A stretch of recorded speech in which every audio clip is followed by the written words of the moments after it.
এখানে আমরা দুটো রেখা দেখতে পাচ্ছি, একটা সরল রেখা, একটা বক্ররেখা। আচ্ছা, কি মনে হয় কোন রেখাটা আমাদের কাছে বেশি সহজ, প্রথমটা নাকি দ্বিতীয়টা? এক্ষেত্রে উত্তর হওয়ার প্রবণতা কিন্তু 50%। অ্যাকর্ডিং টু প্রবাবিলিটি থিওরি, সহজ সরল রেখাটাও হতে পারে, বক্ররেখাটাও হতে পারে। তো আজকে আমরা আলোচনার মাধ্যমে দেখব, একটা সিদ্ধান্তে উপনীত হব। আমরা এখন প্রত্যেক দিন, প্রতিটা মুহূর্তে চারিদিকে আমাদের নিজেদের চারপাশে এক গণ্ডি তৈরি করেছি। কিসের গণ্ডি, সেটা আমরা আস্তে আস্তে প্রকাশ করব। তো আজকে আমাদের আলোচনার বিষয় হচ্ছে হোয়াট ইজ এক্সপিরিয়েন্স। এটা আলোচনা করতে গিয়ে আমরা এখানে একটা প্রেজেন্টেশনের সাহায্য নিয়েছি। সেই প্রেজেন্টেশনের সাহায্য নিয়ে আমরা দেখেছি বা দেখানোর চেষ্টা করেছি যে এক্সপিরিয়েন্স কী। আমরা মানুষ জাতির কথাই বলছি। প্রথমে আমাদের লাইফের যে বিভিন্ন স্টেজগুলো থাকে সেগুলো আমি দেখানোর চেষ্টা করছি। আমাদের চারপাশে আমরা যেখানে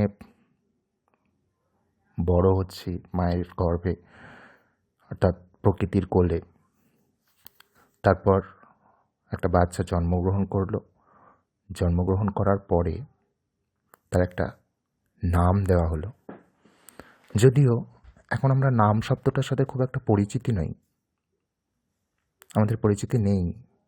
আমাদের এখন পরিচিতি হচ্ছে আইডি দিয়ে। তো যাই হোক, তাকে একটা আইডি দেওয়া হলো, সেটাকে নাম হিসেবেই চিন্তা করা হোক। তো আমার আইডি হলো, একদম প্রথম পেজে দেখিয়েছিলাম, 10/1/1986।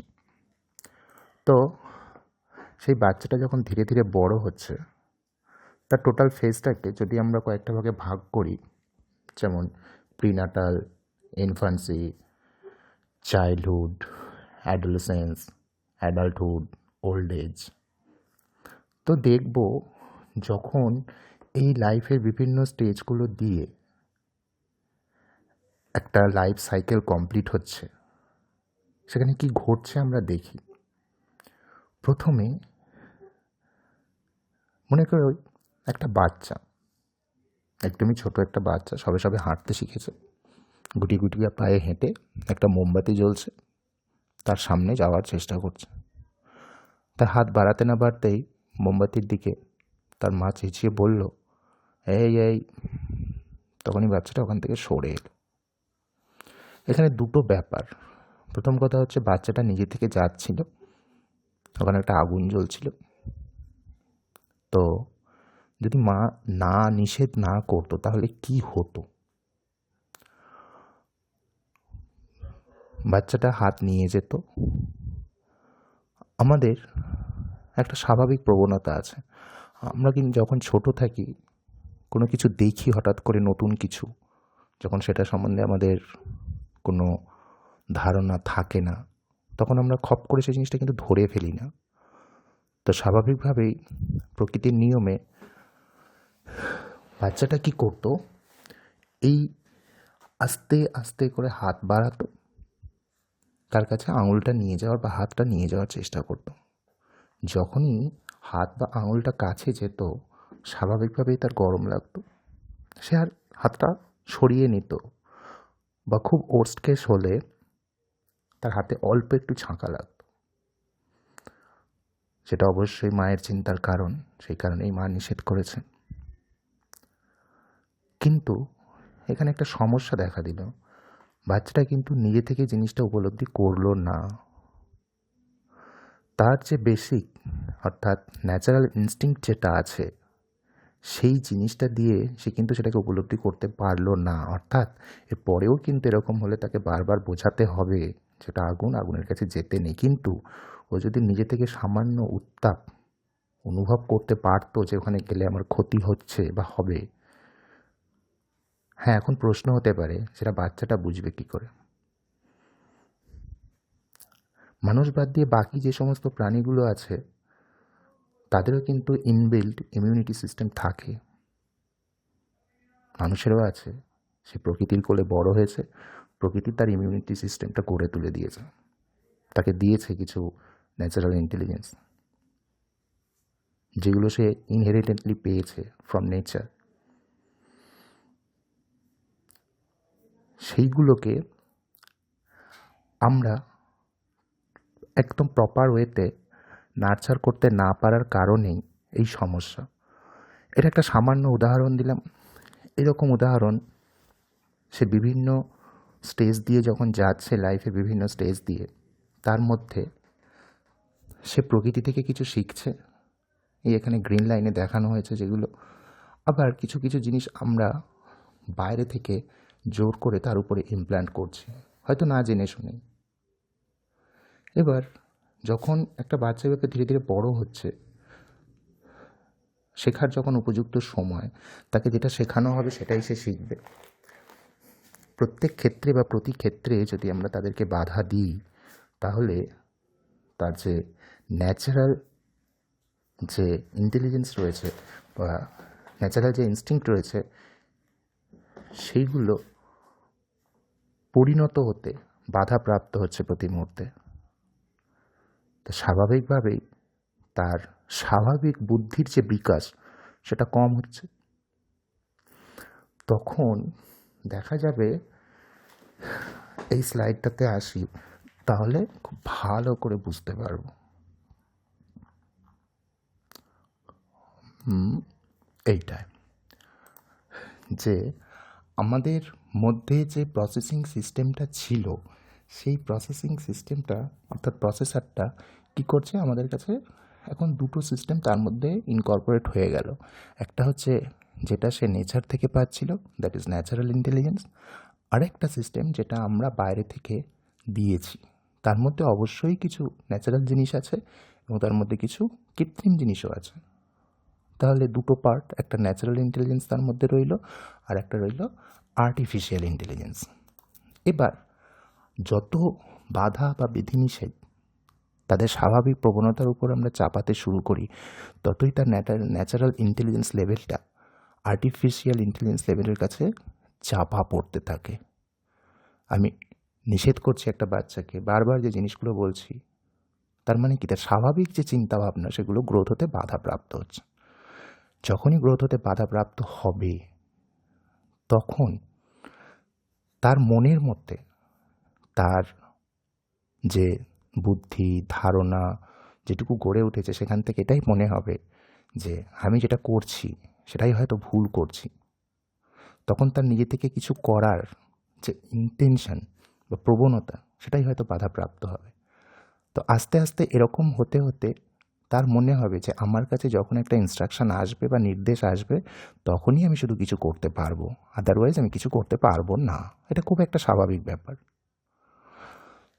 নিজের বাচ্চাবেলার কথা ভাবুন, তাহলেই বুঝতে পারবেন, রিলেট করতে পারবেন। নেক্সট, আস্তে আস্তে কী হবে, এই ন্যাচারাল ইন্টেলিজেন্সের পার্টটা এতটাই কমে যাবে এবং আর্টিফিশিয়াল ইন্টেলিজেন্স পার্টটা তখন এতটাই বেড়ে যাবে। এই অবস্থাতেই শুরু হচ্ছে আমাদের সবথেকে কমপ্লেক্স অধ্যায়। আমরা এমন একটা জায়গায় নিজেদেরকে নিয়ে গিয়ে পৌঁছালাম যেখানে আমাদের জীবনের যত গুরুত্বপূর্ণ সিদ্ধান্ত নিতে হয়, সেগুলো কতগুলো বেসিক জিনিসের উপর প্যারামিটার করে, নলেজ, এক্সপিরিয়েন্স। তো এই যে জাতীয় জিনিসগুলো, তো সেইগুলো আস্তে আস্তে তার স্বাভাবিকভাবেই কমতে শুরু করবে। যেমন তার এডুকেশন, তার experience, knowledge, skill, influence, attention, interpretation, কীভাবে সে রেসপন্ড করবে, সোশ্যাল ইন্টারকানেকশান বা সোশ্যাল ইন্টারাকশান, তার থট, ফিল, তার বিহেভিয়ার, তার অ্যাটিটিউড, এগুলো সবই তার ন্যাচারাল ওয়েতে আর তৈরি হবে না। এগুলো সবই তখন আর্টিফিশিয়ালি তৈরি হবে, অর্থাৎ সে যেরকম তার চোখের সামনে কাউকে দেখছে সেরকমভাবে তৈরি হবে। মানে বেসিক্যালি সে একটা ফলোয়ার তৈরি হবে, কাউকে একটা অনুকরণ করবে। এইখানেই আরও একটা সমস্যার তৈরি হলো। যখন তাকে কোনো সিদ্ধান্ত নিতে হবে তখন কিন্তু সে আর একা একা সিদ্ধান্ত নিতে পারবে না। ভালো করে চিন্তা করুন, সিদ্ধান্ত নিতে গেলে যে কোনো বিষয়ে দুটোই রাস্তা, এক হ্যাঁ অথবা না। তার মধ্যে আমাদের যে প্রসেসর অর্থাৎ মাথা পুরো ঘেঁটে রয়েছে। কীরকম ঘেঁটে রয়েছে একটা উদাহরণ দিলেই বোঝা যাবে। ধরুন আপনার খুব তাড়াতাড়ি রয়েছে অফিস বেরোনোর বা কোথাও একটা যাওয়ার, আপনি গাড়ির চাবিটা খুঁজে পাচ্ছেন না। সেই মুহূর্তে আপনার প্রচণ্ডই তাড়াহুড়ো, দেরি হয়ে গেছে, আমরা রীতিমতো পাজলড হয়ে পড়ি। মাথা এক সময় হয়তো কাজ করে না, পাচ্ছি না। তখন কি করি, আমরা একটু রেস্ট নিয়ে তারপরে আবার সার্চ করি। তো তার আগের যে কন্ডিশনটা পুরো পাজলড হয়ে গেছে, সেই জায়গাটা যদি আমরা দেখি তাহলে দেখবো আমাদের যে প্রসেসর রয়েছে সেখানে ডেটাগুলো সব চারিদিকে এরকমভাবে বিক্ষিপ্তভাবে চলাফেরা করছে, এরকমভাবে চলাফেরা করছে। তো এটা করতে করতে একটা সময় যেটা হবে, আমাদের বুদ্ধি একই জায়গায় চক্রাকারে ঘুরতে থাকবে। তখন আমরা যে সিদ্ধান্তই নিই না কেন খুব একটা সঠিক সিদ্ধান্ত হবে না। তো সেই জায়গা থেকে আমরা কি করে বেরিয়ে আসতে পারি? যখন এরকম পরিস্থিতি তৈরি হয়েছে, অর্থাৎ চাবিটা হারিয়ে গেছে, খুঁজে পাচ্ছি না, আমি কিছুক্ষণ বিশ্রাম নিলাম বা বসলাম, নিজেকে একটু প্রেজেন্ট সিচুয়েশনে ফিরিয়ে আনলাম। আমি আমার প্রেজেন্টে ছিলাম না। কিছুক্ষণ, মিনিট খানেক বসলাম, কিছুই চিন্তা করলাম না, শুধু নিজে এখন যে প্রেজেন্ট সিচুয়েশনে রয়েছি, নিজের ঘরের মধ্যে চেয়ারে বসে সেই জায়গাটাকেই উপলব্ধি করি। তারপরে মিনিট দুই পরে যদি খোঁজার চেষ্টা করেন, দেখবেন যে হয়তো খুব সহজেই হয়তো পাওয়া গেল, যদি জিনিসটা থাকে। না থাকে তো পাওয়ার সম্ভাবনা নেই। এটাই সাধারণত হয়। এটা কেন হলো বলুন তো? আমরা এই যে বললাম এরকম করে খুঁজতে হবে, একটা বাচ্চা কিন্তু কখনো এরকম করে কোনো কিছু খোঁজে না। সে কিন্তু ধীরে সুস্থে আস্তে খোঁজে। আপনি যখন ভাবছেন হ্যাঁ এখানে রাখিনি তো, ওখানে রাখিনি তো, এখানে রাখিনি তো, তার প্রত্যেক মুহূর্তে আপনার মাথায় একটা করে চিন্তা আপনাকে অন্য ডাইভারশানে নিয়ে চলে যাচ্ছে। আপনি খুঁজছেন এখানে, কিন্তু তখন আপনার মাথায় আসছে পকেটে রাখিনি তো, ও পড়ে যায়নি তো রাস্তায়, ওই প্যান্টের পকেটে নেই তো।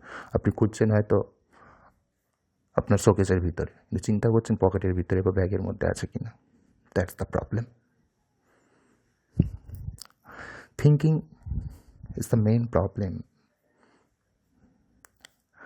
তো আমি যখন বসলাম, বসে যখন বিশ্রাম নিচ্ছি বা বসেছি, তখন আমি কী করলাম, করে একটুখানি নিজেকে আমার প্রেজেন্ট সিচুয়েশনে ফিরিয়ে নিয়ে এলাম। ফিরিয়ে আনার পরে কিছুক্ষণ পরে যখন আবার শুরু করলাম, তখন আমি পেলাম এই যে আবার শুরু করা, এটাকে বলা হয় রিয়েল স্টার্ট,